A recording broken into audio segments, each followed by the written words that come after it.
ఇంకా ఏలియా చివరి ఘటనలోనికి వచ్చేసాడు. అనగా ఏలియాను దేవుడు పిలుచుకోబోతున్నాడు. సజీవంగా మరణము లేకుండా ఏలియా ప్రభు చెంతకు వెళ్ళాడు. ఏలియా ప్రభు చెంతకు వెళ్ళేటటువంటి ఆ తరుణంలో 4 ప్రాంతాలను దర్శించాడు. అనగా 4 ప్రాంతాలకు దేవుడు వెళ్ళమని దేవుడు ప్రేరేపణిచ్చాడు. అదే మనం చదువుకున్నాం. ఆయన ఆరోహణము చేయబో అనగా ఏలియా ఇంకా ఆరోహణం అవుతున్నప్పుడు, అనగా దేవుడి దగ్గరకు సజీవంగా వెళ్తున్నప్పుడు దేవుడంట 4 ప్రాంతాలకు వెళ్ళమని దేవుడు చెప్పాడు. అదే ఏలియా తన శిష్యుడైన ఎలీషాతో అంటున్నాడు, నేను పలానా చోటికి వెళ్ళబోతున్నాను అని అంటే, అప్పుడు ఎలీషా అంటాడు, యెహోవా జీవముతో నేను కూడా నీతో పాటు వస్తా.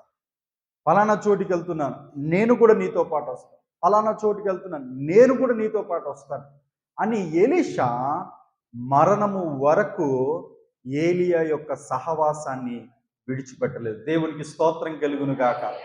హల్లెలూయా.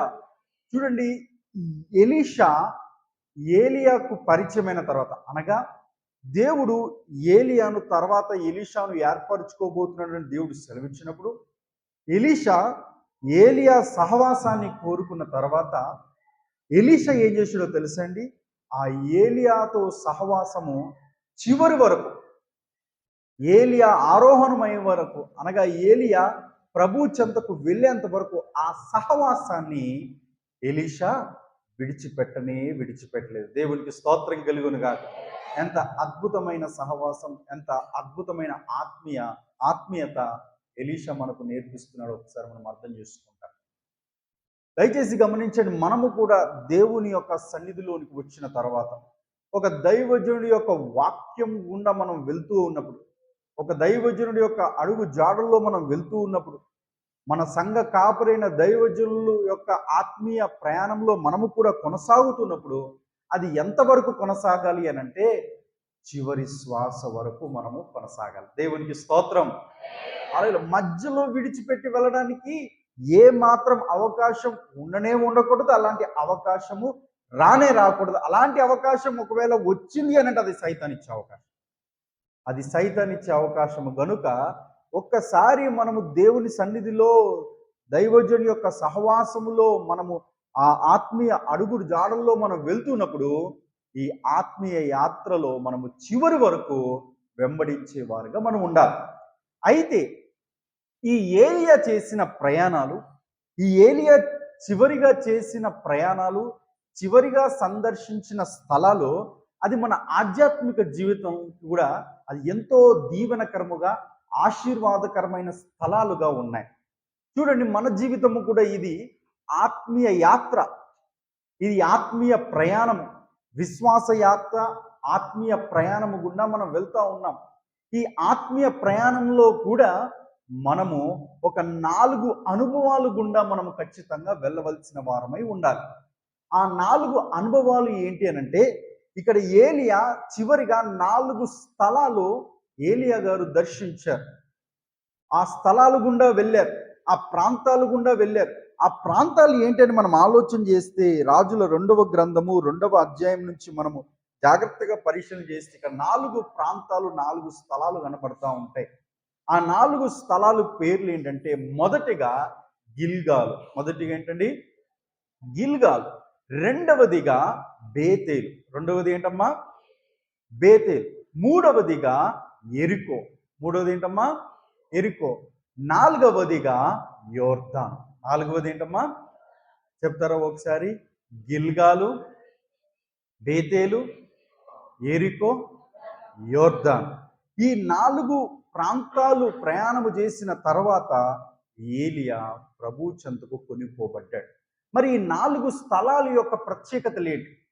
మనం ఈ యొక్క విశ్వాస యాత్రలో, ఈ ఆత్మీయ యాత్రలో ఈ 4 స్థలాల ద్వారా మనం నేర్చుకోవలసిన ఆత్మీయ పాఠాలు ఏంటో, ఆత్మీయ అనుభవాలు ఏంటో మనం ఒక్కొక్కటిగా మనము నేర్చుకునే ప్రయత్నం చేద్దాం.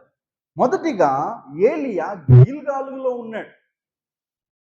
ఆ గిల్గాలు అనేటటువంటి పేరుకు అర్థము ఏంటి అనంటే, అవమానము కొట్టివేయబడుట, లేకపోతే అవమానము దొర్లింపబడుట ఎక్కడ ఉంది? దీని గురించి మనం ఆలోచన చేసినట్లయితే మీ చేతుల్లో పరిశుద్ధ గ్రంథములు తీసుకోనండి. యెహోషువ గ్రంథము 5వ అధ్యాయము, యెహోషువ గ్రంథము 5వ అధ్యాయము 9వ వచనం. యెహోషువ గ్రంథము 5వ అధ్యాయం 9వ వచనం. అప్పుడు యెహోవా, నేడు నేను ఐగుప్తు అవమానమును మీ మీద నుండకుండా దొర్లించి వేసి ఉన్నానని యెహోషువతో అనెను. అందుచేత నేటి వరకు ఆ చోటికి గిల్గాలు అను పేరు. ఇప్పుడు గిల్గాలు అనేటటువంటి పదమునకు 1 అంకె వేయబడినది. దానికి భావం, దానికి అర్థం కింద మనకు ఫూట్ నోట్లో కనబడుతుంది. ఏముందమ్మా? దొర్లించిన, అవమానము దొర్లించి వేశాడు. ఏంటి అవమానం? ఏంటి గిల్గాలు యొక్క భావాన్ని మనం ఆలోచన చేసినట్లయితే, దేవుడు ఇజ్రాయేలు ప్రజలకున్న అవమానాన్నంట తీసివేశాడు. ఇజ్రాయేలు పడుతున్న అవమానము, ఇజ్రాయేలు భరించిన అవమానము, ఇజ్రాయేలు భరించిన నిందలు, ఇజ్రాయేలు భరించిన కష్టాలు, ఇజ్రాయేలు భరించిన ఈ అవమానాలన్నీ కూడా దేవుడు ఏం చేశాడంట? దాన్ని తీసివేశాడంట, దాన్ని దొర్లింపజేశాడంట. ఏంటి వారు పడిన అవమానం ఐగుప్తు దేశంలో అనంటే కష్టాలు, బాధలు, నిందలు. ఒక దెబ్బ కొడితే మరలా తిరిగి ప్రశ్నించడానికి వీల్లేదు. వెట్టి చాకిరి చేయమంటే చేయాల్సిందే, తిడితే భరించాల్సిందే. ఈ అవమానము గుండా వారు, ఇజ్రాయేలు ప్రజలు ఏం చేశారో తెలుసా అండి? ఐగుప్తు అంతా కూడా వారు కొన్ని వందల సంవత్సరాలు జీవించుకుంటూ వచ్చారు. తర్వాత దేవుడు మోషే అనే నాయకుడిని ఏర్పాటు చేసుకున్న తర్వాత వీరందరినీ ఐగుప్తు దేశంలో నుండి బయటికి తీసుకుని వచ్చాడు. ఎర్ర సముద్రాన్ని దాటించాడు. అయితే ఈ ఎర్ర సముద్రాన్ని దాటిన తర్వాత ఈ గిల్గాలు అనేటటువంటి ప్రాంతానికి చేరిన తర్వాత కొన్ని తరాలు మారేయండి. అనగా కొన్ని మోషే తరము వెళ్ళిపోయింది, తర్వాత నూతన తరం వారు వచ్చారు. అప్పుడు వారికి దేవుడు ఏం చేశాడో తెలుసండి? తన నిబంధనను గుర్తు చేశాడు, తన యొక్క ప్రత్యేకించబడే విధానాన్ని గుర్తు చేశాడు. అది మనం ఒకసారి చదువుకుందాం. యెహోషువ గ్రంథము 5వ అధ్యాయము 6వ వచనం నుండి ఒకసారి చదువుదాం. 5వ వచనం. ఐగుప్తు మార్గమున అరణ్యంలో చనిపోయి బయలుదేరిన పురుషులందరూ సున్నతి పొందిన వారే, కానీ ఐగుప్తులో నుండి బయలుదేరిన తర్వాత అరణ్య మార్గమందు పుట్టిన వారిలో ఎవ్వరునూ సున్నతి పొంది ఉండలేదు. యెహోవా మనకు ఏ దేశమును ఇచ్చదనని వారి పితరులతో ప్రమాణము చేసెనో, పాలు తేన్లు ప్రవహించు ఆ దేశమును తాను వారికి చూపింపనని యెహోవా ప్రమాణము చేసి ఉండేను గనుక ఐగుప్తులో నుండి వచ్చిన యోధులందరూ యెహోవా మాట వినకపోయినందున వారు నశించు వరకు ఇజ్రాయిలు 40 సంవత్సరములు అరణ్యంలో సంచరించుచూ వచ్చిరి. ఆయన వారికి ప్రతిగా పుట్టించిన వారి కుమారులు సున్నతి పొంది ఉండలేదు గనుక వారికి సున్నతి చేయించాడు. దేవునికి స్తోత్రం కలుగునుగా. అనగా దేవుడు తర్వాత తరం వారిని కూడా తాను ప్రత్యేకించుకుంటున్నాడు. ఆ ప్రత్యేకించుకునేటటువంటి గుర్తు ఏంటంటే సున్నతి. ఇది నిబంధనకు గుర్తు. అదే మనకు అబ్రహాము జీవితంలో కూడా మనం చూస్తూ ఉంటాం. అబ్రహాము తర్వాత కుమారుడు తర్వాత పనివారందరినీ కూడా దేవుడు సున్నతి చేయమని చెప్పినప్పుడు అబ్రహాము దేవుని మాట విని సున్నతి చేయించాడు. అనగా ఇది దేవుని యొక్క నిబంధనకు, దేవుని యొక్క ప్రత్యేకించేటటువంటి విధానమునకు గుర్తు. అనగా మన ఆధ్యాత్మిక జీవితంలో దీని గురించి మనం ఆలోచన చేసినట్లయితే, కొత్త నిబంధనలో కూడా మనం వెళ్ళినట్లయితే, హృదయ సున్నతి జరిగించబడిన తర్వాత మనము దేవునిలో ప్రత్యేకించబడిన వారముగా ఉండాలి. దేవునికి స్తోత్రం కలుగునుగా. హల్లెలూయా. సున్నతి అనగా ప్రత్యేకించుట, ప్రత్యేకింపబడుట. మనము కూడా లోకము నుండి ప్రత్యేకించబడాలి. అదే మొదటి అనుభవము. ఆ అనుభవమే గిల్గాలు అనేటటువంటి అనుభవం. పేతురు రాసిన మొదటి పత్రిక 2వ అధ్యాయంలో ఉంటుంది ఏంటండి, చీకటిలో నుండి వెలుగులోనికి మిమ్మల్ని పిలిచిన గుణాతిశయులను బట్టి అను. అనగా మనం ఒకప్పుడు చీకటిలో ఉన్నవారం, మనం ఒకప్పుడు శాపంలో ఉన్నవారం, మనం ఒకప్పుడు చీకటిలో, శాపములో, పాపంలో ఉన్న వారం. దేవుడు మనల్ని ఏం చేశాడంటండి, ప్రత్యేకించాడు. ఆ ప్రత్యేకించబడేటటువంటి విధానాన్ని గుండా మనం వెళ్ళాము గనుకని ఈరోజు మనము దేవుని యొక్క మందిరంలో దేవుని స్తుతిస్తూ ఆరాధిస్తున్నాం. దేవునికి స్తోత్రం కలుగునుగా. అనగా మన జీవితంలో ప్రత్యేకించబడేటటువంటి అనుభవం మనకు ఉండాలి. దేవుడు అబ్రహామును ఆశీర్వదించే ముందు దేవుడు అబ్రహాంను ఏమని పిలిచాడు తెలుసండి, అబ్రాహాము నేను నిన్ను ఆశీర్వదించబోతున్నాను గనుక నీవు నీ దేశము నుండి, నీ జనుల ఎదుటి నుండి, నీ పరిస్థితుల నుండి వేరై నేను చూపించు దేశమునకు నువ్వు వెళ్ళు, నేను నిన్ను అత్యధికముగా ఆశీర్వదిస్తానని దేవుడు అబ్రహామునకు వాగ్దానం ఇచ్చాడు. ఎందుకు అబ్రహామును దేవుడు ప్రత్యేకించాడంటే, తాను అబ్రహామును ప్రత్యేకించుకుంటేనే అబ్రహాము ఆశీర్వాదకరముగా మారగలడు. అది మన జీవితంలో కూడా లోకము నుండి మనం ఏమవ్వాలండి, ప్రత్యేకింపబడాలి. లోకము నుండి మనం ప్రత్యేకించబడి ప్రత్యేక జనాంగముగా మనం దేవుని యొక్క సన్నిధిలో మనం ఎదుగుతూ ఉన్నవారుగా ఉండాలి. అదే దేవుడు కోరుతున్నాడు. మనము లోకంలో ఉన్నప్పటికీ లోకం మన మీద ప్రభావం చూపించడానికి వీల్లేదు. చూడండి, సముద్రంలో పడవ ఉంటుంది, సముద్రంలో షిప్ ప్రయాణం చేస్తూ ఉంటుంది. కానీ సముద్రము నీరు పడవలోనికి వచ్చాయనుకోండి, ఆ పడవ ప్రమాదం గుండా వెళ్తుందా లేదా? అలాగే లోకంలో మనం ఉన్నప్పటికీ, లోకంలో మనం ప్రయాణం చేస్తున్నప్పటికీ, లోకంలో మనము జీవిస్తున్నప్పటికీ, లోక మర్యాదలు, లోక ఆచారాలు, లోక సాంప్రదాయాలు, లోకంలో ఉన్న పాపము, లోకంలో ఉన్నవన్నీ కూడా మనలోనికి రావడానికి వీల్లేదు. ఎందుకంటే మనము దేవుని చేత ప్రత్యేకింపబడిన వారము. దేవునికి స్తోత్రం. ఇది గిల్గాలు అనేటటువంటి అనుభవం. ఈ గిల్గాలు అనేటటువంటి అనుభవం గుండా మనం వెళ్ళాలి. ఈ ఆత్మీయ యాత్రలో మనకంటూ ఒక ప్రత్యేకించబడేటటువంటి అనుభవం మనకు ఉండాలి. అందరిలాగా మనము జీవించడం కాదు. మనల్ని చూస్తే ఖచ్చితంగా సమాజం గుర్తుపట్టాలి, వీరు దేవుని బిడ్డలు, వీరు దేవుని పిల్లలు, వీరు దేవుని మందిరానికి వెళ్ళేవారు, వీరు ఆధ్యాత్మిక జీవితాన్ని కొనసాగించేవారు అని సమాజం మనల్ని చూసి గుర్తుపట్టాలంటే మన జీవితం ప్రత్యేకించబడేటటువంటి జీవితంగా ఉండాలి. ఇది గిల్గాలు అనేటటువంటి అనుభవం. క్లుప్తంగా చెప్తాను. రెండవది బేతేలు అనుభవం. రెండవది ఏంటమ్మా, ఒకసారి మనం చదువుదాం. ఏలియా ఏమంటున్నాడు ఒకసారి చూద్దాం. రాజుల 2వ గ్రంథము 2వ అధ్యాయము 2వ వచనం. ఏలియా, యెహోవా నన్ను బేతేలునకు పొమ్మని సెలవిచ్చి ఉన్నాడు గనుక చాలండి. ఇప్పుడు రెండవ అనుభవం ఏంటంటే, ఏలియా ఎలీషాతో అంటున్నాడు, దేవుడు నాకు చెప్తున్నాడు, బేతేలు అనేటటువంటి ప్రాంతానికి దేవుడు నన్ను వెళ్ళమని చెప్తున్నాడు, కాబట్టి నేను వెళ్తాను అన్నప్పుడు ఎలీషా అంట, యెహోవా జీవము తోడు, నేను కూడా నీతో పాటు వస్తాను. నువ్వెక్కడికి వెళ్తే అక్కడికి వెళ్తాను. నువ్వు ఏ అనుభవం గుండా వెళ్తే ఆ అనుభవం గుండా నేను కూడా వస్తాను అని చెప్పేసి ఎలీషా ఏలియాను బేతేలు వరకు వెంబడించినట్టుగా మనం చూస్తాం. ఏంటి ఈ బేతేలు అనుభవం? బేతేలు అనేటటువంటి పేరుకు అర్థం ఏంటండి? దేవుని మందిరం, అనగా రొట్టెలు ఇల్లు, అనగా సమృద్ధి కలిగిన ఇల్లు. ఇంకా పూర్తిగా మనం అర్థం చేసుకుంటే దేవుని యొక్క సన్నిధికి సాదృశ్యం. బేతేలు అనంటే దేవుని యొక్క సన్నిధి, దేవుని యొక్క మందిరము బేతేలు అనేటటువంటి అర్థం. రెండవ అనుభవం అనగా మొదటి అనుభవం ఏంటంటే, మనము ప్రత్యేకించబడాలి లోకము నుండి.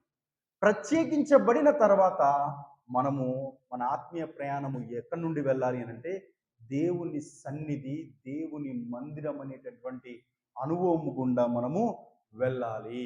హెబ్రీయులకు రాసిన పత్రిక 10వ అధ్యాయం ఒకసారి మనం చూద్దాం. 10వ అధ్యాయం 9వ వచనం ఒకసారి తీయండి. హెబ్రీయులకు రాసిన పత్రిక 10వ అధ్యాయము 24వ వచనం. కొందరు మానుకొనుచున్నట్టుగా సమాజము కూడుట మానక ఒకరినొకరు హెచ్చరించుచు ఆ దినమున సమీపించుట మీరు చూచిన కొలది మరి ఎక్కువగా అలాగూ చేయుచు ప్రేమ చూపుటకును సత్కారములు చూపుటకును ఒకరినొకరు పురికొల్పవలనని ఆలోచించము. ఇక్కడ ఏమని రాయబడిందంటే, కొందరు మానుకొనుచున్నట్టుగా సమాజముగా కూడుట మానక. అనగా దేవుని మందిరము అనేటటువంటి అనుభవం గుండా, రెండో అనుభవం గుండా మనం వెళ్ళాలి అని అంటే, మనము సమాజముగా కూడుట మానక మనం క్రమంగా దేవుని మందిరానికి వెళ్ళాలి. ఎప్పుడైతే మనం లోకము నుండి ప్రత్యేకించబడ్డామో, ప్రత్యేకించబడిన తర్వాత దేవుని మందిరము గుండా మనము వెళ్ళాలి. దేవుని మందిరాన్ని మనము అపేక్షించాలి. దేవుని సన్నిధిని మనము కోరుకోవాలి. దేవుని సన్నిధి పట్ల మనము మక్కువ కలిగి దేవుని మందిరానికి క్రమము తప్పకుండా రావాలి. ఇందాక ఇక్కడ రాయబడింది, కొందరు మానుచున్నట్టుగా సమాజముగా కూడటం మానవద్దు. ఎందుకు దేవుని మందిరాన్ని మానకండి అని బైబిల్ ఎందుకు బోధిస్తుంది అనంటే, దేవుని మందిరంలో సహవాసం ఉంది. అనగా ఎవరితో సహవాసం? దేవునితోనే సహవాసం. దేవుడు చెప్తున్నాడు, నేను ప్రజలతో సహవాసం చేయాలని ఆశిస్తున్నాను గనుక నా కొరకు మందిరాన్ని కట్టండి. దేవునికి స్తోత్రం, హల్లెలూయా. ఒక వ్యక్తి సాక్షాత్తు దేవుడితోనే సహవాసం చేయాలి అనంటే, ఒక వ్యక్తి సాక్షాత్తు దేవుడితోనే మాట్లాడాలంటే, ఒక వ్యక్తి తన హృదయంలో ఉన్న బాధ, వేదన, రోదన, నిరాశ, నిట్టూర్పులు సమస్తము సాక్షాత్తు దేవునితో స్వయంగా పంచుకునే స్థలము ఏదైనా ఉన్నది అనంటే అది దేవుని మందిరం మాత్రమే. దేవునికి స్తోత్రం. అలాంటి దేవుని మందిరానికి నువ్వు మారడానికి వీల్లేదు. దేవుని మందిరంలో ఏముంది? సహవాసం ఉంది. ఎవరితో సహవాసం? దేవునితో సహవాసం. దేవునితో సహవాసం మనం ఎల్లప్పుడూ కలిగి ఉండాలి. ఎందుకు మనం దేవునితో సహవాసం కలిగి ఉండాలంటే, మన హృదయ గుండె భారాలన్నీ కూడా తొలగించేది కేవలం ఒకే ఒక దేవుడు అండి, ఆయనే మన ప్రభువు యేసు. ఆ దేవుని మనం కలుసుకోవాలి అంటే మందిరానికి క్రమంగా రావాలి. మందిరానికి మనం క్రమంగా వచ్చినట్లయితే దేవునితో మనము సహవాసం కలిగి ఉంటాం. దేవునితో మనం సహవాసం లేమనుకోండి, ఏ విధంగా ఉంటుందో తెలుసండి జీవితం? గాలిపటం, అలాగే దారం. ఒకవేళ తెగిపోయిన దారం అనగా తెగిపోయిన గాలిపటం ఎలా ఉంటుందండి? ఎక్కడ పడితే అక్కడికి వెళ్తూనే ఉంటుంది. ఏ చెట్టుకో ఏ కొమ్మకో చిక్కుకుపోయే అవకాశం ఉంటుంది. అదే దారంతో కట్టబడిన గాలిపటం, ఆ దారంతో కట్టబడిన గాలిపటాన్ని ఆపరేట్ చేస్తున్న, అనగా గాలిపటాన్ని ఎగిరేస్తున్న వ్యక్తి తాను ఎక్కడికైతే దాన్ని డైరెక్షన్గా మార్చగలడో, ఎక్కడైతే క్షేమమో, ఎక్కడైతే చక్కగా ఎగరగలదో, ఎక్కడైతే చక్కగా దూరంగా ఎగరగలదో, ఎక్కడైతే చక్కగా పైకి ఎగరగలదో, అదంతా ఎవరి చేతిలో ఉంటుందో తెలుసా అండి? గాలిపటాన్ని ఆపరేట్ చేస్తున్న వ్యక్తి చేతిలో ఉంటుంది. దేవునికి స్తోత్రం కలుగును గాక. అలాగే మన జీవితం కూడా సంతోషంగా, ఆనందంగా, ఆత్మీయంగా ఉన్న స్థాయి నుంచి మరింత ఉన్నత స్థాయిగా మన జీవితం ఎదగాలి అనంటే, మన జీవితాన్ని ఇచ్చిన మన ప్రభువైన యేసుక్రీస్తు చేతిలోనే ఉంటే మన జీవితం చాలా సంతోషంగా, ఆనందంగా ఉంటుంది. ఆ విధంగా ఉండాలి అనంటే మనం ఎవరితో సహవాసం చేయాలి? దేవునితో సహవాసం చేయాలి. దేవునితో సహవాసం చేయాలంటే ఎక్కడికి రావాలి? దేవుని మందిరానికి రావాలి. అదే బేతేలు అనేటటువంటి గొప్ప అనుభవం. మొదటిగా దేవునితో సహవాసం, రెండవదిగా దేవుని మందిరంలో ఏముంటుంది అనంటే సంతోషం ఉంటుంది. బైబిల్ సెలవిస్తుంది, నీ సన్నిధిలో సంపూర్ణ సంతోషం కలదు.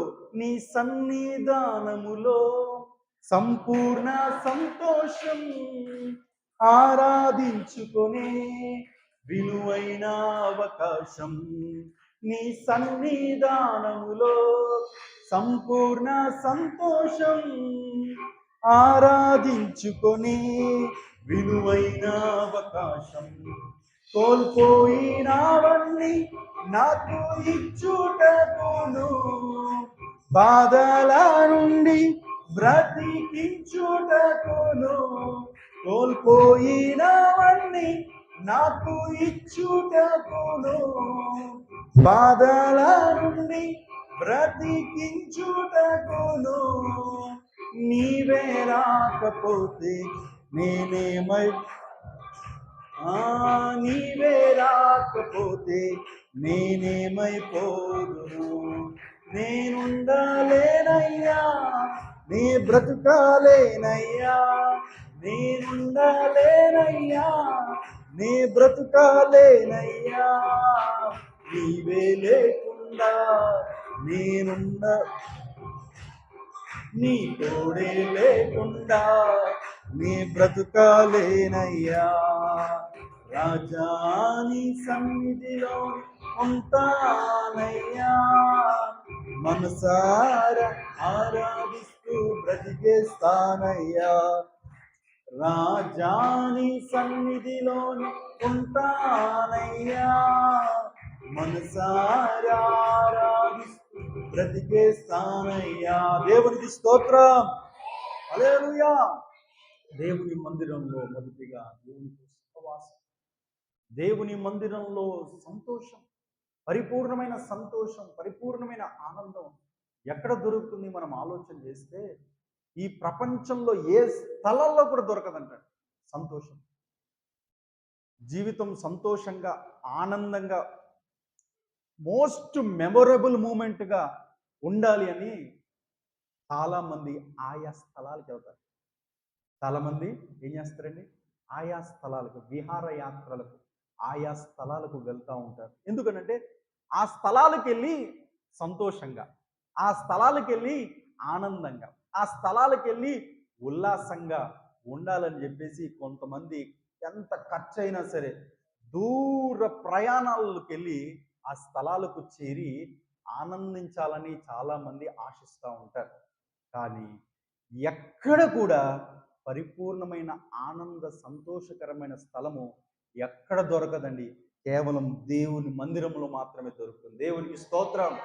అలాగా కొంతమంది ఒక స్థలానికి వెళ్ళి మేము ఆనందంగా మా మోస్ట్ మెమొరబుల్ మూమెంట్గా ఈ యొక్క వేసవి కాలంలో ఉండాలని ఇటీవల కాలంలో కొంతమంది జమ్మూ అండ్ కాశ్మీర్ అనేటటువంటి ప్రాంతంలో పలాగామా అనేటటువంటి ఒక ప్రాంతానికి వారు వెళ్ళారు. కుటుంబాలుగా వెళ్ళారు. కుటుంబాలుగా వెళ్ళి ఆ స్థలానికి చేరారు. ఆ స్థలం ఎలా ఉంటుంది అని అంటే ఎగ్జాక్ట్గా స్విట్జర్లాండ్లో మంచి స్థలము, ఆనందకరమైన స్థలము ఎలా ఉంటాయో అలాగా ఇండియాలోనే జమ్మూ అండ్ కాశ్మీర్ అనేటటువంటి రాష్ట్రంలో పలాగామా అనేటటువంటి ప్లేస్లో అలాగ స్విట్జర్లాండ్ అనేటటువంటి వాతావరణం ఉంటుంది. చుట్టూరు కూడా కాశ్మీర్ యొక్క మౌంటైన్స్, ఆ హిమాలయ పర్వతాలు చుట్టూ మొత్తం గ్రీనరీ ల్యాండ్స్. ఆ చోటుకి చేరి చాలా మంది ఫొటోస్ తీసుకుంటూ ఉంటారు, వీడియోస్ తీసుకుంటూ ఉంటారు. ఎందుకు దూర ప్రాంతానికి వెళ్ళి ఆ ప్రయాణం చేసి ఆ స్థలంలో వారు చేరుతారంటే ఆ స్థలానికి వెళ్తే చాలా పట్టణంత సంతోషం ఉంటుంది. విచిత్రం ఏంటంటే ఆ స్థలాలకు కొంత దూరం వెళ్తే ఇంకా బాగుంటుందంట. అక్కడ రోడ్డు ప్రయాణం ఉండదట, అనగా వెహికల్స్ కానీ కార్స్ కానీ వెళ్ళమంట. మరి వీరు ఎలాగ వెళ్ళాలి? అక్కడ హార్సెస్ కానీ డాంకీస్ కానీ అనగా గుర్రాలు ఉపయోగించుకొని ప్రయాణం చేస్తారు. అది కూడా వారికి చాలా అనుభూతినిస్తారు. కానీ విచారకరం ఏంటో తెలుసా అండి, ఇటీవల కాలంలో ఆ ప్రాంతానికి వెళ్ళి మేము కుటుంబంగా ఆనందించవచ్చు అని కొంతమంది వెళ్ళారు. అలా కొంతమంది వెళ్తే ఆ స్థలం వారికి ఆనందాన్ని తీసుకురాలేదు, కానీ ఏం తీసుకొస్తుంది తెలుసా అండి? విషాదాన్ని తీసుకొచ్చింది. ఏమైంది? 28 మంది చనిపోయారు. ఉగ్రవాదుల చేత వారు చంపబడ్డారు. 28 మంది. ఆ 28 మంది కుటుంబాల్ని ప్రతి ఒక్కరు అడిగారంట, ఎందుకు సార్ మీరు అక్కడ ఏ కారణం చేత వెళ్ళాలని? ఒకరేమో అప్పుడే వివాహమైంది, ఆ వివాహమైన తర్వాత హనీమూన్ ట్రిప్లో మేము ఆ స్థలానికి వెళ్ళాము అని ఒకరు చెప్పారు. ఇంకొంతమంది ఏమో మేము మా కుటుంబంగా మేము వెళ్ళి అక్కడ ఆనందంగా ఉండాలని మేము ఆ స్థలానికి వెళ్ళాము. ఇంకా కొంతమంది మేము ప్రయాణాలు చేయడం మాకు చాలా ఇష్టం, కాబట్టి ఈ ప్రయాణంలో ఆ ప్లేస్కి వెళ్తే మేము ఇంకా చాలా సంతోషంగా ఉంటామని చెప్పేసి ఆ ప్లేస్కి వెళ్ళారని ఒక్కొక్కరు కారణాలు చెప్తే అన్ని కారణాల్లో ఒకటే ఒక రీజన్ ఏంటంటే ఆ స్థలంలో మేము చాలా సంతోషంగా ఆనందంగా గడపగలము అని అనుకున్నారు. చివరికి అంటే ఏం జరిగిందో తెలుసండి, మనందరికీ తెలుసు, 28 మంది చనిపోయారు. ఆ ఆనంద స్థలము కాస్త వారికి ఎలా మారిందో, వారి కుటుంబాలందరికీ ఎలా మారిందంటే విషాద స్థలముగా మారింది. కానీ దేవుని మందిరము చరిత్రలో విషాదకరమైన స్థలముగా మారినట్టుగా మనకి ఎక్కడ కనబడుతుంది. దేవునికి స్తోత్రం కలుగునుగా. దేవుని మందిరము జీవితాలను మార్చే స్థలం. దేవుని యొక్క మందిరము పాడైపోయిన బ్రతుకులను బాగు చేసే స్థలం. దేవుని యొక్క మందిరము మోడు బారిపోయిన జీవితాలను చిగురింపజేసేటటువంటి స్థలం. దేవుని యొక్క మందిరము నిరాశ నిస్పృహలో ఉన్న వారిని ఉజ్జీంపరిచేటటువంటి గొప్ప స్థలము ఏదైనా ఉన్నదంటే అది దేవుని మందిరమే. దేవునికి స్తోత్రం కలుగును గాక. ఈ బేతేలు అనేటటువంటి అనుభవం గుండా మనం వెళ్ళాలి. అనగా ఈ దేవుని మందిరము గుండా మనము మన ఆత్మీయ ప్రయాణంలో దేవుని మందిరాన్ని మానకుండా మన ఆధ్యాత్మిక జీవితంలో ఇట్టి అనుభవము మనము కలిగి ఉండాలి. దేవుని మందిరంలో దేవునితో సహవాసం, దేవుని మందిరంలో సంతోషం, దేవుని మందిరంలో స్వస్థత. దేవునికి స్తోత్రం. హిజ్కియా అనేటటువంటి రాజుని గురించి మనకు తెలుసు. మరణకరమైన రోగం కలగదు. ఇంకా నువ్వు చచ్చిపోతావు అని చెప్పేసి ప్రవక్త వచ్చి చెప్పేశాడు. ఇప్పుడు ఏం చేయాలి? అది మరణకరమైన రోగం. ఈ రోజులో అది క్యాన్సర్ అంటారు. ఏ ఆలోచన లేదు, ఇంకా చచ్చిపోతారు కన్ఫర్మ్. అందరూ చెప్పేశారు. హిజ్కియా ఒక నిర్ణయం తీసుకున్నాడు. ఏంటో తెలుసా?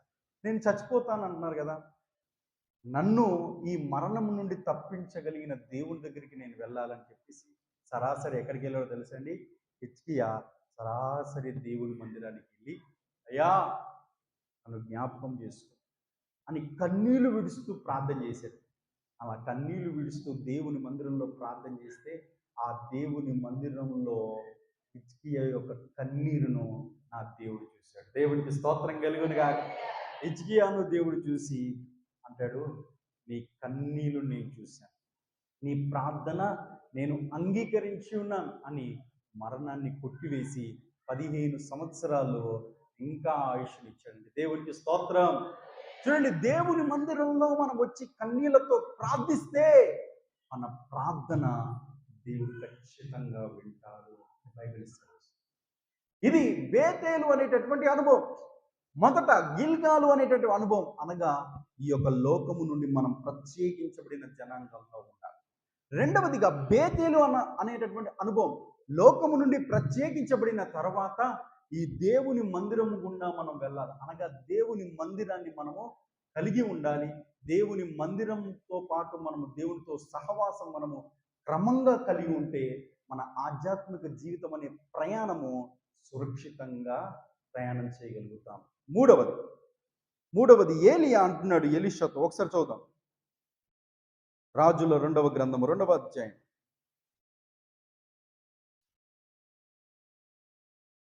4వ వచనం. పిమ్మట ఏలియా అంటున్నాడు, ఎలీషా, యెహోవా నన్ను యెరికోకు పోమని సెలవిచ్చి ఉన్నాడు గనుక నీవు దయచేసి కొనమని ఎలీషాతో అనగా, అతడు, యెహోవా జీవము తోడు నీ జీవము తోడు నేను విడువనని గనుక వారిద్దరూ యెరికోకు ప్రయాణం చేసిరు. చాలా ఇక్కడ ఏలియా, అయ్యా నేను గిల్గాకు వెళ్ళాలి. సరే సార్, సరే గురుగారు, సరేనండి, నేను మీతో పాటు గిల్గాల్కి వస్తాను. సరే, ఈ గిల్గాలు నుండి బేతేలు అనేటటువంటి ప్రాంతానికి వెళ్ళమని దేవుడు చెప్తున్నాడు. సరే అయ్యగారు, నేను కూడా మీతో పాటు బేతేలు అనేటటువంటి ప్రాంతానికి వస్తాను. యెహోవా జీవము తోడు మిమ్మల్ని మాత్రం నేను విడువను, మీ సహవాసాన్ని నేను విడువను అని ఎలీషా చెప్పాడు. బేతేలుకి వెళ్ళిన తర్వాత దేవుడు నాకు చెప్తున్నాడు, యెరికోకు వెళ్ళమని చెప్తున్నాడు. ఓకే అయ్యగారు, ఓకేనండి ప్రవక్త గారు, నేను కూడా యెహోవా జీవము తోడు నేను కూడా మీతో పాటు గిల్గాకు ఎలా వచ్చానో, బేతేలుకు ఎలా వచ్చానో మీతో పాటు యెరికోకు కూడా అలాగే వస్తాను. దేవునికి స్తోత్రం కలుగును గాక. చూడండి, ఏలియా ఎలాంటి అనుభవం గుండా వెళ్తున్నారో అలాగే ఎలీషా కూడా వెళ్తున్నారు. కనుకని దేవుడు ఎలీషాకు 2 అభిషేకం. దేవునికి స్తోత్రం కలుగును గాక. క్లుప్తంగా ఈ 2 విషయాల గురించి మనం ధ్యానించి ముగించేద్దాం. మూడవది ఏ అనుభవం అండి? యెరికో అనేటటువంటి అనుభవం. ఈ యెరికో మనకు ఏ ఆత్మీయ పాఠాలు నేర్పిస్తుంది అని అంటే విశ్వాసముతో ఎలాగా దేవునిలో నిలిచి ఉండాలో చెప్తుంది. ఈ యెరికోను గురించి మనకి యెహోషువ గ్రంథంలోనే 6వ అధ్యాయం అంతా కూడా మనం ధ్యానించినట్లయితే దేవుడు యెహోషువకు చెప్తాడు, ఇదిగో యెరికో గోడలు ఇంత పెద్దగా ఉన్నాయని మీరు ఏమాత్రం భయపడాల్సిన అవసరం లేదు. మీరేం చేయాలంటే 6 దినములు 6 సార్లు ఆ యెరికో గోడల చుట్టూ తిరగండి. 7వ దినమున ఒకే రోజు 7 మార్లు మీరు యాజకులు, బూరులు దేవారు, మనుషులందరూ తిరగాలని చెబుతారు. అలాగా దేవుడు యెహోషువకు చెప్పినప్పుడు, యెహోషువ యాజకులు మిగతా వారందరికీ చెప్పినప్పుడు యాజ్ ఇట్ ఈస్గా దేవుడు యెహోషువకు ఏదైతే చెప్పాడో, యెహోషువ ఏదైతే యాజ్ ఇట్ ఈస్గా యాజకులు మిగతా వారందరికీ చెప్పారో, వారందరూ కూడా యెహోషువ మాటను దేవుని మాటగా నమ్మి విశ్వసించారండి. అది దేవునికి స్తోత్రం. హల్లెలూయా. ఒక్కరైనా ప్రశ్నించి ఉండాలి. ఏంటి, సరే ఒక్క రోజంతా తిరగమన్నారా, తిరిగామా? రెండో రోజు తిరగమన్నారా, తిరిగామా? మూడో రోజు తిరగమన్నారా, తిరిగామా? 6 రోజులు తిరిగాం. 7వ రోజు 7 మార్లు తిరగాల. ఏంటి, మేము ఎలా కనబడుతున్నాం? ఆయన ఏది చెప్పినా అది చేసేలాగా ఉన్నామా ఏంటి అని చెప్పేసి ఒక్కరైనా ప్రశ్నించాలి, కానీ ఒక్కరు కూడా ప్రశ్నించలేదు. చూడండి, ఒక విజయాన్ని స్వతంత్రించుకోవాలంటే దేవుడు చెప్పింది, దైవజనుడు ఆ మాటలు చెప్పినప్పుడు అది దేవుని మాట అని విశ్వసిస్తే, ఆ దైవజనుల్లో నుండి దేవుడు మాట్లాడాడని విశ్వసిస్తే అప్పుడు మన జీవితాల్లో కార్యాలు చూడగలం. ఒకవేళ ప్రశ్నించే స్వభావంగా ఉన్నదనుకోండి, మనం కార్యాలు చూడలేము, విజయాలు చూడలేము. మీరు ధ్యానించే ప్రయత్నం చేయండి. యెహోషువ నాయకత్వంలో ఆ యెరికో అనేటటువంటి ఆ ప్రయాణం గుండా వారు వెళ్ళి ఆ చుట్టూ తిరిగినప్పుడు ఏ ఒక్కరు ఎదురు తిరగలేదు, ఏ ఒక్కరు ప్రశ్నించలేదు. కాబట్టి అందరికీ దేవుడు విజయాన్ని ఇచ్చాడు. దేవునికి స్తోత్రం. అలాగా విశ్వాసముతో దేవుని పట్ల పరిపూర్ణమైన విశ్వాసంతో వాళ్ళు 7 మార్లు తిరగగానే ఆ యెరికో గోడలు కుప్పకూలిపోయాయి. ఎందుకు దేవుడు 7వ రోజు 7 మార్లు తిరగమన్నారంటే, వారికున్న శక్తి, వారికున్న బలము, వారికున్న జ్ఞానము సమస్తము కూడా జీరో అయిపోవాలి. అప్పుడే నా మీద వారు పరిపూర్ణంగా ఆధారపడగలుగుతారని చెప్పేసి దేవుడు అంట వారిని 7 మార్లు తిరగమన్నారు. అనగా ఈ యెరికో గోడలు కూలడానికి మా శక్తి ఏ మాత్రము లేదు, ఇది కేవలం దేవుడే చేశాడని నిరూపణ చేయడం కొరకు వారిని 7 మార్లు దేవుడు తిరగమని. కొన్ని సందర్భాల్లో దేవుడు మన విశ్వాసాన్ని మరింతగా పెంచడానికి కొన్నిసార్లు మనలను జీరోగా చేస్తాడట. అనగా ఇంకా మనం ఏమీ చేయలేని పరిస్థితిలో కూడా మనం వెళ్తామంట. అప్పుడు దేవుని మీద పరిపూర్ణంగా విశ్వసించేటట్లుగా మన విశ్వాస జీవితాన్ని కొన్నిసార్లు దేవుడు ఈ మార్గం గుండా ప్రత్యేకించబడాలి. దేవుని మందిరంలో మనము ఆ మందిరం అనే అనుభవం గుండా వెళ్ళాలి. అలా దేవుని మందిరం అనే అనుభవం గుండా వెళ్తూ విశ్వాసం అనేటటువంటి అనుభవం గుండా మనం వెళ్ళాలి. దేవుడికి స్తోత్రం. ఏదో వచ్చామా, పాటలు పాడుకున్నామా, దేవుని వాక్యం విన్నామా, వెళ్ళిపోవడం కాదు. ఒక విషయం పట్ల మనం పరిపూర్ణంగా విశ్వాసం ఉంచేటటువంటి వారుగా మనం ఉండాలి. ఇటీవల కాలంలో మనకు అయ్యగారు ఫెయిత్ హీరోస్ గురించి, అనగా విశ్వాస వీరుల గురించి ఒక్కొక్క శుక్రవారం ఒక్కొక్కరి గురించి చెప్పడం విన్నాం. కాబట్టి మన జీవితంలో కూడా ఈ ఆధ్యాత్మిక జీవితంలో, ఈ విశ్వాస జీవితంలో పరిపూర్ణమైన విశ్వాసం మనము కలిగి ఉండాలి. ఒకరోజు ఒక సంఘటన జరిగింది. ఆ సంఘటన ఏంటంటే, దైవజనుడు డిఎల్ మూడీ గారని గొప్ప దైవజనుడు అండి. తన వాక్యాల ద్వారా అనేక మందిని కదిలించిన దైవజనుడు. ఆ డిఎల్ మూడీ అనేటటువంటి దైవజనుడిని ఒక ప్రాంతానికి వాక్యం చెప్పడానికి ఆహ్వానించారు. ఆ రోజులలో పడవ ప్రయాణాలు, నది ప్రయాణాలు, షిప్ ప్రయాణాలు, అలా షిప్ ప్రయాణాలు గుండా వెళ్లాల్సింది కాబట్టి ఆ ప్రాంతానికి చేరాలంటే సుమారు 2 రోజులు పడుతుంది. ఇక డిఎల్ మూడీ గారు ప్రయాణం కట్టుకున్నారు, ప్రయాణం అవుతూ ఉన్నారు. ఆ షిప్ ప్రయాణం అవుతున్న తరుణంలో ఆ షిప్ నడిపించేటటువంటి కెప్టెన్ గారు వచ్చి చెప్పారు ఏంటంటే, షిప్లో ఉంటున్న వారందరూ కూడా ఒక్కటి గుర్తు చేసుకోండి, ఈ షిప్ ఇంకా ముందుకు వెళ్ళదు. ఎందుకంటే ఈ షిప్ రిపేర్ అయిపోయింది, అనగా రిపేర్కి వచ్చేసింది. ఈ షిప్ ముందుకు వెళ్ళే ఆస్కారం లేనే లేదు. మరి ఏం చేయాలి? ఎవరికి వాళ్ళు ప్రార్థన చేసుకోండి, ఏదైనా అద్భుతం జరిగితేనే కానీ షిప్ ముందుకు వెళ్తుంది అని చెప్పారు. సరే అని చెప్పి అందరు కంగారు పడిపోతాను. ఈ రిపేర్ కాస్త ఏదైనా ఇబ్బంది అయితే ఒకవేళ నీళ్లు పైకి వచ్చేటటువంటి అవకాశం కూడా ఉండొచ్చు అని కూడా చెప్పేశారు. ఇంకా ఒకరొకరు కంగారు పడుతూ వాళ్ళ వాళ్ళ దైవాలకి ప్రార్థన చేసుకుంటా ఉంటే డిఎల్ మూడీ అనేటటువంటి దైవజనుడంట ప్రశాంతంగా ఒక చోట చక్కగా నిద్రపోతున్నారు. ఈ మాట విన్న తర్వాత ఆ కెప్టెన్ గారు వచ్చి, ఏమయ్యా అందరు కంగారు పడతా ఉంటే నువ్వేం కంగారు పడట్లేదు ఏంటి అని అంటే, అప్పుడు దైవజనుడు డిఎల్ మూడీ అన్నారు, మీరు ఆ వార్త చెప్పిన తర్వాత నాకు నవ్వు వచ్చిందండి అని. ఎందుకండి మీకు నవ్వు వచ్చిందనంటే, మీరు చెప్పినందుకు నాకు ఏం ఇబ్బంది రాలేదు. ఎందుకనంటే మీకన్నా ముందు నాకు దేవుడు చెప్పాడు, నేను ఖచ్చితంగా పలానా ప్రాంతానికి నువ్వు వాక్యం చెప్పడానికి వెళ్ళాలి కాబట్టి అదే సమయానికి నేను నిన్ను ఎలాగైనా తీసుకెళ్తాను నాకు దేవుడు చెప్పాడండి. ఈ విశ్వాసము నాకు బలంగా ఉందని చెప్పాడు. డిఎల్ మూడీ గారు ఎట్టి పరిస్థితుల్లో వెళ్ళలేమండి, ఇది రిపేర్ వచ్చేసింది, ఎలాగైనా వెళ్తాను చూడండి అని చెప్పారు. సరే అని వెయిట్ చేశారంట. నిజంగా గొప్ప అద్భుతం జరిగింది. ఏంటంటే ఒక ప్రాంతంకి వెళ్ళాల్సిన బోట్ అంట, అది దారి మరలి ఈ బోట్ గుండా వెళ్ళాల్సి వచ్చిందట. అలా ఈ బోట్ గుండా వెళ్ళాల్సి వచ్చినప్పుడు ఆ బోట్నంట ఈ కెప్టెన్ గారు సహాయం అడిగి, మా బోట్ రిపేర్ వచ్చేసింది, మమ్మల్ని అందరూ కూడా మీరు మీ బోట్లో చేర్చుకోండి అంటే, సరే వచ్చానన్నప్పుడు వీరందరంట ఆ బోట్లోనికి ఎక్కారంట. వీరిని క్షేమంగా డిఎల్ మూడీ గారు ఏ ప్రాంతానికి వెళ్తారో ఆ ప్రాంతానికి ఏ రోజు వెళ్ళాల్సి ఉందో ఆ రోజుకి దేవుడు చేర్చాడు. దేవునికి స్తోత్రం కలిగిన గాక. హల్లెలూయా. చూడండి, మనం ఈ యొక్క మందిరంలో నివసిస్తూ మందిరంలో ఈ ఆధ్యాత్మిక జీవితంలో కూడా మనం వెళ్తున్న ప్రక్రియలో మరొక అనుభవం కూడా మనం ఖచ్చితంగా వెళ్ళాలి. అదే విశ్వాసము అనేటటువంటి అనుభవం, అదే ఎరుకో అనేటటువంటి అనుభవం. గిల్గాలు అనుభవం, బేతేలు అనుభవం, ఎరుకో అనుభవం, చివరిగా యోర్దాను అనే అనుభవం. ఒకసారి చివరిగా మనం ధ్యానించి ముగిద్దాం. మీ చేతుల్లో పరిశుద్ధ గ్రంథములు తీసుకోనండి. ఏలియా ఏమంటున్నాడు చివరిగా? రాజుల 2వ గ్రంథం 2వ అధ్యాయం. అంతటి ఏలియా, యెహోవా నన్ను యోర్దానుకు పొమ్మని సెలవిచ్చి ఉన్నాడు గనుక నీవు దయచేసి ఇక్కడ ఉండుమని ఎలీషాతో అనగా, అతడు, యెహోవా జీవము తోడు, నీ జీవము తోడు, నేను నిన్ను విడువనని చెప్పాను గనుక వారిద్దరును ప్రయాణమై యోర్దానుకు వెళ్ళి. దేవునికి స్తోత్రం. చివరి ప్రయాణము యోర్దాను ప్రయాణం.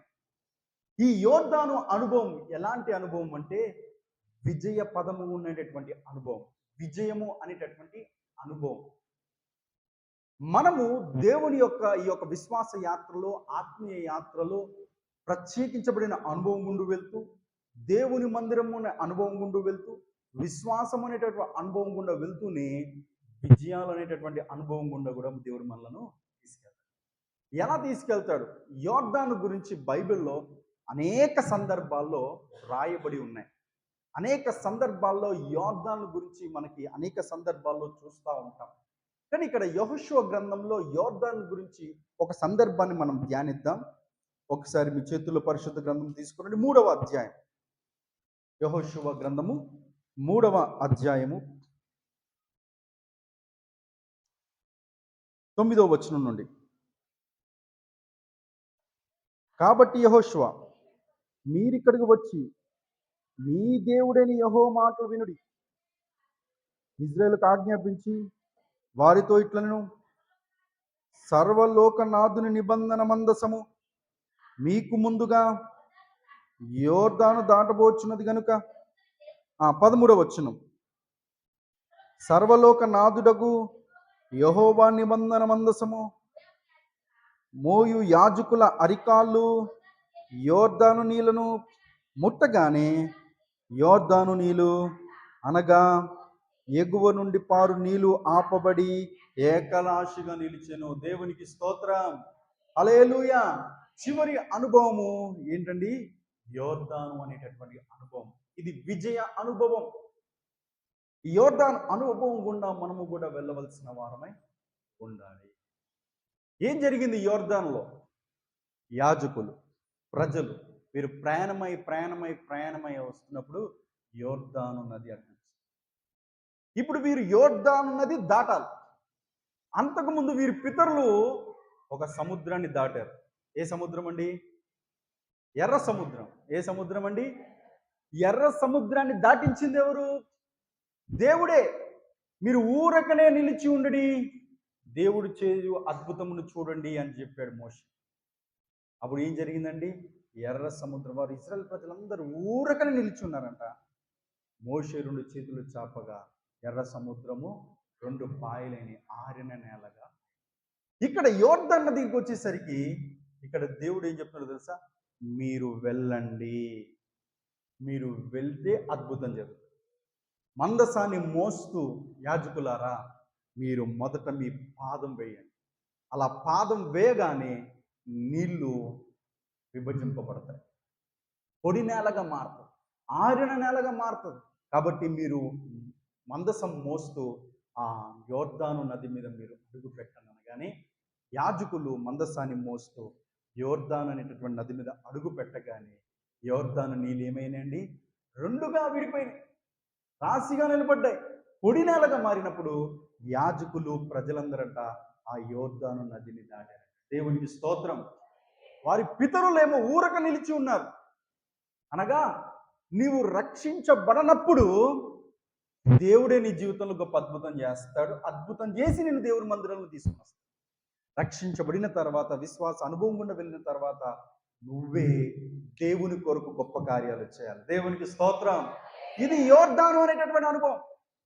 రక్షించబడక మునుపు దేవుడంటే ఏమో తెలియనప్పుడు దేవుడే నీ జీవితంలో గొప్ప అద్భుతం చేసి, గొప్ప ఆశ్చర్యకార్యం చేసి, గొప్ప సూచక్రియ చేసి, గొప్ప మేలు చేసి, దేవుడు నీ జీవితంలో గొప్ప కార్యం చేసి దేవుడిని మందిరంలో నడిపించాడు. అది ఐగుప్తు దేశంలో వారు వస్తూ ఉన్న ఎర్ర సముద్రం అనేటటువంటి అనుభవం. వచ్చిన తర్వాత యోర్దాను వచ్చేసరికి దేవుడు ఏం చెప్పాడు తెలుసా? మీరెళ్ళి అడుగు పెట్టండి. మందసాన్ని మోస్తూ మీరెళ్ళి అడుగు పెడితే యోర్దాను నీళ్ళు రాశులుగా నిలబడతాయి అని దేవుడు వారికి చెప్పినప్పుడు వారు యాజకులంట అడుగు పెట్టగానే నీళ్లు విభజింపబడ్డాయి. మందిరంలోనికి వచ్చిన తర్వాత, విశ్వాస ప్రయాణం చేసిన తర్వాత, విశ్వాస ప్రయాణంలో నువ్వు దేవుడు నీ జీవితంలో చేయడం కాదు, నువ్వే దేవుడి కోసం గొప్ప కార్యాలు చేయాలి.